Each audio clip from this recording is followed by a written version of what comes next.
Étienne Lefebvre, le prélèvement à la source de l'impôt devrait faire entrer 1 milliard d'euros de recettes en plus dans les caisses de l'État. Bah oui, c'était la réforme qui faisait peur à tout le monde et qui réserve aujourd'hui de jolies surprises. On se souvient qu'en septembre dernier, Emmanuel Macron avait hésité à donner son feu vert. Il craignait un méga bug, mais aussi la réaction des Français qui allaient voir leur feuille de paye s'amincir. Le chef de l'État a finalement donné le go et bien lui en a pris. Car de bugs, il n'y a pas eu ou des incidents mineurs et les contribuables ont plébiscité la réforme, jugeant le système plus simple.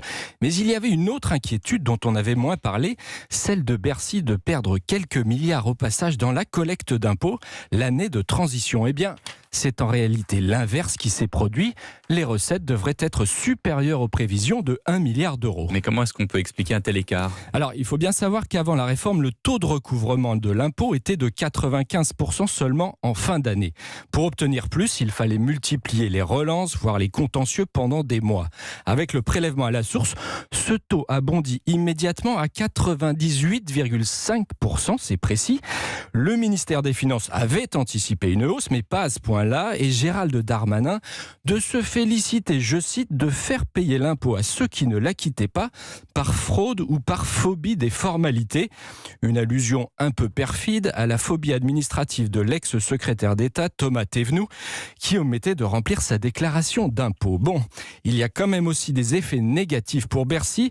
On a notamment plus de contribuables qui modulent à la baisse leur taux d'imposition en cours d'année parce que leurs revenus diminuent. Mais globalement, ça reste une bonne affaire pour l'État.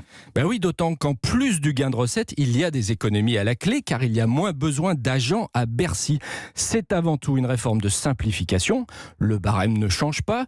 Pour les contribuables qui payent un impôt plus en rapport avec leurs revenus du moment, et pour l'administration, il n'y aura même plus besoin de déclaration d'impôt pour quelques 12 millions de contribuables l'année prochaine. Tout cela va permettre de réduire les effectifs de 10 000 postes à Bercy sur le quinquennat. Pour les finances publiques, c'est le double effet positif de la réforme.